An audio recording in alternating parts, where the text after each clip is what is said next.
Sebanyak 15 orang finalis tingkat SMA SMK sederajat se-Kalimantan Selatan mengikuti Lomba Bakisa Bahasa Banjar 2022 yang digelar UPTD Taman Budaya Provinsi Kalimantan Selatan beisukan Selasa 26 Juli 2022.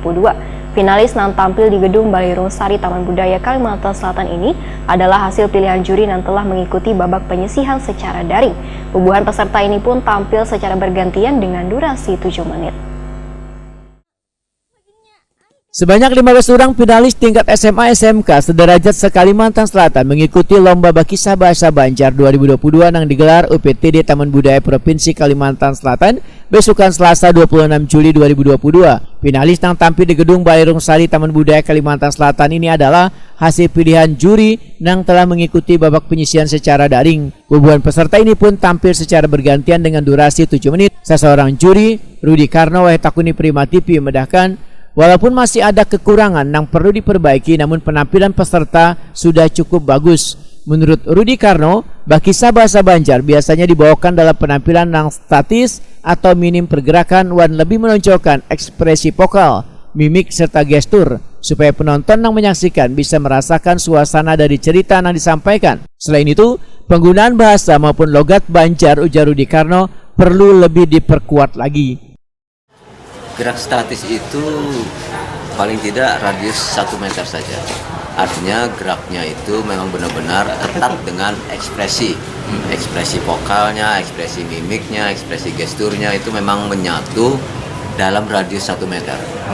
Statis. Artinya dia tidak melakukan moving kemana-mana. Kalau yang dinamis kan dia movingnya kemana-mana, itu bisa sampai radius berapa meter atau apa, yang kayak Bandung kan bisa moving kemana-mana atau membuat blok-blok apa begitu. Jadi gerak-geraknya statis, itu pengertiannya artinya radius 1 meter gitu. Dan dia mempunyai ekspresi yang bisa menciptakan suasana, penonton bisa ikut merasakan apa yang dia bawakan. Berarti gimmick masuk di situ juga? Ya, mimik itu jelas. Ekspresi mimik kan ekspresi gestur, itu ekspresi vokal, itu dibangun menjadi sebuah kesatuan. Properti itu kalau itu berpengaruh? Properti itu tidak berpengaruh. Tergantung ekspresi itu tadi dia membawakannya. Artinya menunjang saja properti itu. Atau kostum kan menunjang sebuah penampilan. Step-step dalam berkisahnya itu juga tidak bisa dipaksakan untuk harus bergerak dan memerankan secara mungkin prosentasi gerak itu harus kita cari yang bagaimana yang sesuai. Makanya tadi ada batasan, misalnya tidak sampai berapa langkah jauh, itu udah bermain terlalu sangat teatral, nanti akhirnya jatuh kemana kan gitu. Itu yang harus kita pahami. Kalau dari segi bahasa Banjarnya sendiri seperti apa nih?